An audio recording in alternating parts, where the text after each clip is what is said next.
androgyny thing that was going around where everybody started dressing as the same gender. That really confused me. So what I did was dress up as a man and go to gay bars, where I got hit on repeatedly, which I'm not sure whether or not to take as a compliment. So, this is it. It is untitled, but this is part 1, the history. My father was a map maker, a charter of courses, and he wanted to name me Meridian. My mother was a banker, a tracer of columns, and a furrower of brows, and she wanted to name me Nadia. They argued and met lazily as they lay, plastered with postcoital sweat, on the roof of her building.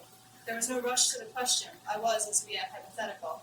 And he pulled down his pants and leaned against the railing, trying to see past the lights of Midtown into Brooklyn. The railing broke beneath his weight and he tumbled, spread-eagled like a falling compass, 30 stories to the pavement before she could open her mouth to scream. This is true. It is also true that since sperm and egg take some hours to meet, court, and envelop each other, the fall had shocked his heart into stopping long before I was actually conceived. Which means, if you've been keeping track of the seconds, that I was gained and he was lost at roughly the same time.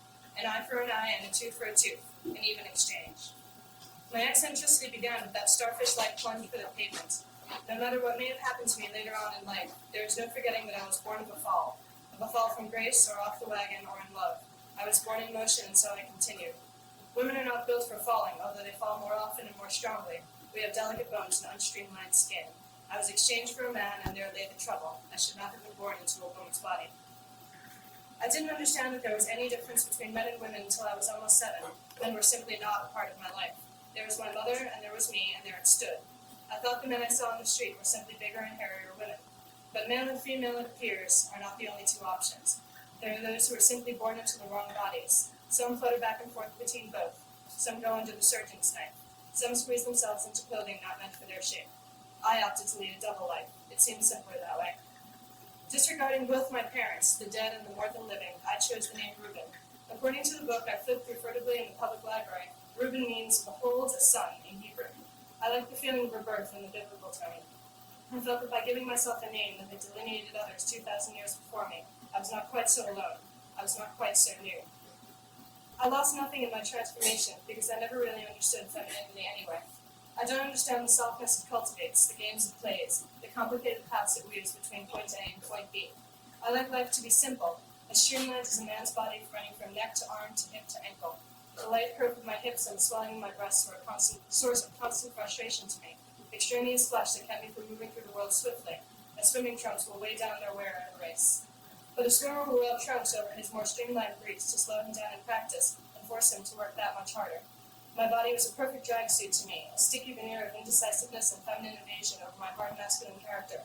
But for what was I wasting my time practicing? I was stuck in perpetual drill session, the shiny scoreboard standing silent and empty on the wall. I am a fast learner. My transformation to masculinity was acquired, not through coaching, but by instinct, as young camels learn to sniff the air for water. I learned how to strap my breasts down and apart with ace bandages, a tight t-shirt and then a loose one over them, how to wear one hoop in my left ear and a foundation to cover the feminine hole in the right. I learned how to walk without moving my hips or the upper part of my body, how to stand with my feet apart, how to shave my face so that I had stubble instead of peach fuzz, and how to hold my head so that I looked seductive and not coy.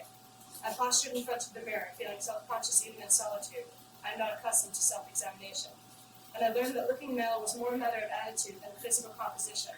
Although I am not particularly masculine looking, my face is small, my upper lip is smooth, my Adam's apple hides in the recesses of my throat. My best days were when I looked most like myself. I wondered sometimes if there were a lot less difference between men and women, besides the obvious plumbing, than fashion would have us believe. Put us up against a white wall and we all looked the same. I always wore men's jeans anyway. My hips were small and the curves that were sewn into women's jeans flapped uselessly at the sides of my body like folded wings. I wore heavy boots and button-down shirts. My hair, fortunately thick and brown enough to look masculine, was cut just long enough to be tied in a ponytail at the nape of my neck. That was what was fashionable then. That was what was inconspicuous. So that's the first one.